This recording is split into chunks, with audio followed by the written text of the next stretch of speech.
Hello everyone and welcome to today's live drive where we're going to do a quick mental health checkup in our Ford Mustang GT. This list comes from Psychology Today and I'll leave a link to the article in the description below.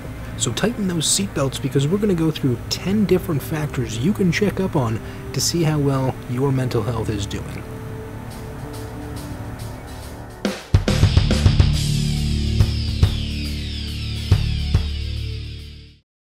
Hello everyone and welcome to the Circuit de Barcelona where we're going to take a few laps around in our Ford Mustang GT. So, let's get all that power loaded into our 5-liter V8. Prepare to dump that in the back wheels to get off to the line pretty quick here.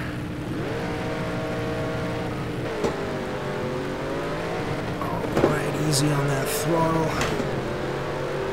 Alright, so let's get right into our topic today, which is going to be a mental health checkup. I might need to give one to myself today for deciding to cover this topic out on the racetrack. If you're just joining us for the first time on these live drives, welcome! I find this is just a different and perhaps compelling way of talking about what could otherwise be a rather dry subject. So, first up, we're going to talk about the overall rating and satisfaction you have with your life. If you're ranking well in this domain, you're probably not feeling too stressed out about any one thing in particular, and you probably feel you're on the right track. Now, if you're not doing so well in this overall sense, you're probably feeling somewhat alienated and disillusioned by the world that you're living in right now. So, we're going to get into a little bit more depth by moving on to number 2. Which is going to be the mastery over your environment. So this is really going to come down to how well the skills you have built up so far are matching up to the challenges that you face in everyday life. So if you're ranking well in this, you're probably going to feel that, I guess, a degree of competence in what it is that you're doing and the challenges you've given yourself so far. Now if you're not doing so well in this, you probably feel pretty stressed out, and that stress probably feels pretty overwhelming. So, I guess you definitely want to feel not that stressed, because that's going to start interfering with your ability to perform properly. So, you may need to step up the skills a little bit, or perhaps not put so much on your plate. Stay ahead of them, stay ahead of them. Shit. Yeah, I see it.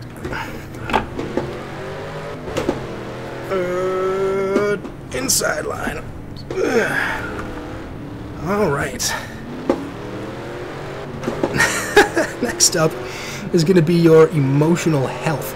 So if you're doing alright in this, you probably experience a wide range of emotions, and anywhere from joy to absolute sorrow, but your ability to cope with them is probably just fine. Now, if you're not doing so well in this dimension, you may feel that you have a much more narrow range of emotions that you experience, and they probably tend to be more of the negative variety.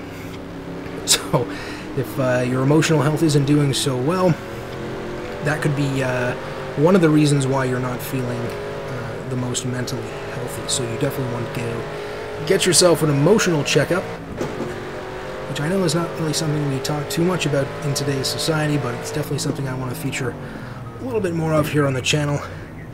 Because emotional health is just as important as all the others, because if you are not feeling all that well, eventually those feelings could shave years off your life, for, I suppose, a lack of a more complex explanation. So next up after emotional health is going to be the quality of your relationships. If you're doing alright here, the people that you've surrounded yourself with probably add quite a lot of value to your life and make you feel validated. Now, if you're not doing so well in the relationships regard, the people you hang around with probably drain you emotionally, and this can have a profound impact on your self-worth. So, I mean, if you're feeling devalued and alienated a lot by the people you're around, it might be time to do a friends checkup. Now, next up is going to be your sense of autonomy. How well you feel that you can operate independently of the influence of other people. If you're not feeling too autonomous, you probably feel very dependent on other people, as well as really, I guess, count on their opinions more so than you really need to. Now, after autonomy, This leads directly into self-acceptance. So if you've accepted yourself for who and what you are, you're probably going to be functioning a lot better than if you were having a huge crisis of identity and having no idea what your place in the world was or your purpose.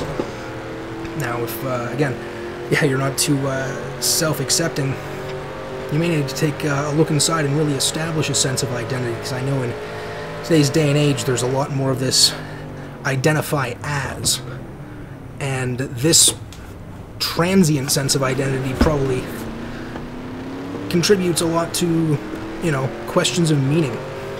So if you're able to dig deep inside and really find out who it is you are, that will definitely contribute to your overall mental well-being. Now let's see if I can overall mental well-being this guy on the inside. Nice. Cooking my brakes. Alright. Okay, next up is going to be your academic functioning, and I guess your career functioning as well. How well you're feeling relative to your grades and perhaps your career performance assessments. If these are doing just fine, you're probably going to feel a lot better about yourself than if you were getting shit grades because maybe you took a class you weren't interested in and just can't muster that. And I know where that's coming from. So definitely take a look at your academic functioning and make sure that stays in top order, as well as your career performance, because it's still your reputation. Next up is, of course, your health and fitness. If you are feeling like your body is functioning as it should, you don't have any chronic ailments, and you're looking pretty fit, that will definitely contribute to a much greater life satisfaction than if you were, well, I guess there's not really any way to describe the unfit kindly. So if you aren't feeling as fit as you could be, maybe look at that as one of the reasons that your life may not feel as satisfying as it could be than if you were to invest properly in health and fitness. And that includes nutrition, exercise, and all that stuff that I know I could definitely do a lot more work on, if I'm honest. Next up is going to be your sense of purpose. This is going to be the driving light that pushes you forward day in and day out. And of course, if you're feeling a lack of purpose, perhaps you got to look at some growth. Now, growth is going to be that last factor that's going to determine what it is you're going to add to your life in terms of skills. So take a look at these 10 factors and see how they may apply to you. And thanks again for tuning into this particular live drive on the Shredding Skeptic. We'll see you next time.